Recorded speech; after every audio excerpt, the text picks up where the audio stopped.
Ravshan Ermatov bilan intervyu olganimda o'zim uchun eng insayt bo'lgan jihati mana shu edi.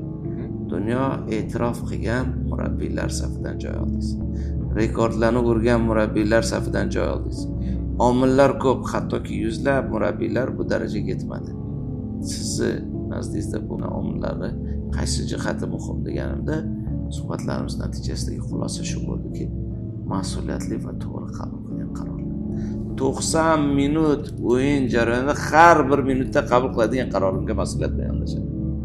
Bilib bilmayibdi jo'lti kartochka berishim, shtrafnoy qo'yishim, penalti qo'yishim bitta mamlakat taqdirini hal qiladi. Men xato qilmasdan mas'uliyat bilan qabul qilgan qarorlarim meni hammani nazdida shaffof, meni yillar davomida eng nufuzga chiqishimga olgan. Demak, futbolda ishlagan qoida hayotda ishlaydi.